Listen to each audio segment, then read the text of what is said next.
Hey everybody, how's it going? Hope you're having a lovely day. Welcome to today's episode of How You Getting Fucked. I'm your host, Louis Rossman. Today we're going to be discussing HR8250 in the 119th United States Congress. This is a bill that came out a week ago. It says to require operating system providers to verify the age of any user of an operating system and for other purposes. And the part that is the scariest is the part where the requirement is to require any user of the operating system provide the date of birth of the user in order to set up an account and to use the operating system. Now, if A was an issue, whatever, I don't set up a Microsoft account. I don't log in online if I were to set up Windows, and I haven't set up Windows a long time anyway.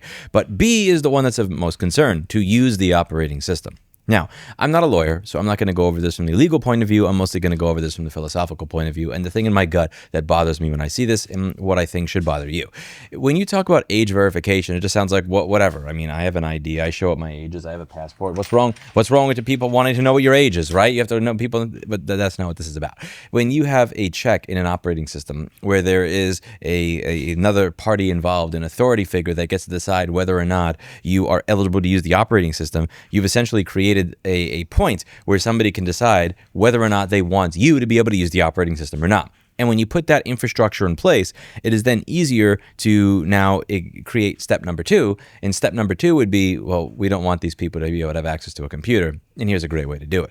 Now, you may say that that's a slippery slope fallacy, but we also live in a world where cops are utilizing cameras that were put up to deter crime and deal with red lights and parking infractions that are now being used to spy on people as they go across the country. And it's just kind of being normalized. And a lot of the stuff that I've talked about in the Flock playlist that I'll talk about below, it happens when this type of stuff is snuck through.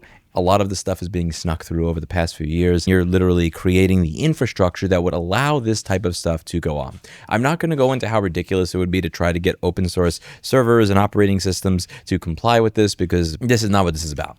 What this is about is not parents deciding what happens to their children. It's about a third-party provider getting to potentially decide who is allowed and not allowed to use a personal computer. And the reason this bothers me the most is we live in an age where you saw Moist Critical's video on the new PlayStation rental being pushed. You see how expensive PC hardware is becoming and how many manufacturers are just deciding we're only going to sell to the AI companies and people building servers.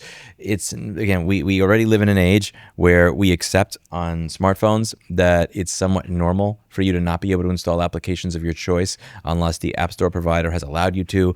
There are so many things that have pushed against the idea of having a personal computer that is yours, and putting a gatekeeper in place or creating the infrastructure to allow a gatekeeper to decide whether or not an individual is able to utilize that computer is the last brick in the wall that would make us look back 10 or 30 or 50 or 80 years from now and realize that was the moment that we lost freedom. And that's why I'm suggesting that everybody in the audience email their congressional representative in both the Senate and the House and say, I just want you to know, this is just a template email. I'm just going to put something together for you right now. Dear sir or madam, I have not voted in X amount of time. Honestly, I usually don't vote in most of these elections anyway. I am voting in this one. I am a single issue voter. I do not care what occurs with anything else. If you vote in favor of the Parents Decide Act, I will be voting for your opposition in the primary or your opposition in the general election. That's it. Thank you. That's it. That's all they need to know. That you have not voted. You are somebody who typically does not vote. But if this is pushed through in any way or supported by that politician, you will break your non-voting record for a long period of time just to vote for their opposition, whoever the fuck they are. I think that's who politicians tend to be afraid of. They're not worried when they're looking at their base because their base's going to vote the way they're going to vote anyway. They're not afraid of their opposition because their opposition is going to vote the way they're going to vote anyway. I think they're afraid of that army of people that don't vote, that just show up when something has pissed them off this much, that doesn't show up in the polling, that doesn't show up in the results, that doesn't show up in any of their research, that just comes and sweeps them out of office. This is unfortunately bipartisan at this point, so it is really important that regardless of where you are in the political spectrum, that you let people know that this is bad. In my opinion, this is worse than the SOPA and PIPA stuff that came out 13 to 15 years ago. And if something is not done about it, I'm being serious when I say that they're putting in place the infrastructure that would allow them in the future to dictate who is and is not allowed to use a personal computer. You can't let this happen. Don't let this happen. Don't let apathy, depression, or the lack of desire to Google who your congressional representative is and figure out where the contact form is for them allow this to get pushed through. Don't listen to the people in the comments that are going to say there's no point in trying. Don't listen to the people that are going to say this is going to happen anyway, both sides, whatever. Just ignore all of the trolling. Because when you read a lot of that stuff, something really important to understand is a lot of comments on the internet are bots, and the bots are not designed to get you to be Democrat, Republican, Labor, Conservative, whatever the hell else.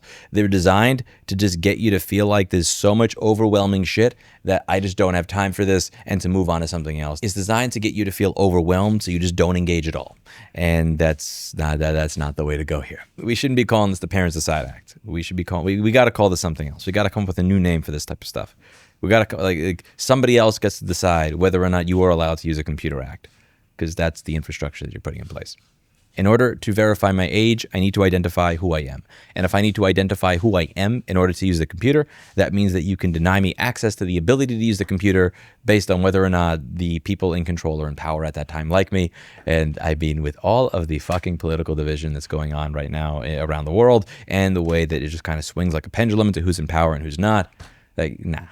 And fuck having a centralized authority that gets to decide who is and is not able to utilize a personal computer. I don't want to see any slippery slope fallacy shit in the comments. I was done with that shit when the fucking cameras that were put up against taxpayer consent were used to allow police departments to track their ex-wives across the country. Like, no, fuck that shit. I don't give a fuck. Somebody could say I'm a conspiracy theorist. I'll own it at this point. Like, I don't care. I haven't had time to go over this, but I'm going to make time to go over this. And I know some people that are probably as pissed off at this than I am, that have more ability to do something about it than I would at this time. And I'm going to be having a lot of conversations, a lot of robust conversations this week on trying to get the ball rolling with that. But before I can even work on that, I need the help of all of you. Email your congressman, email your senator, and just let them know if you support this in any way, shape, or form. I have not voted in the last 5, 10, 20, 30 years, but I will vote for whoever the opposite of you is in whatever election. I don't care who they are. That's the only thing these people understand. That's it for today, and as always, I hope you learned something. I'll see you in the next video. Bye now.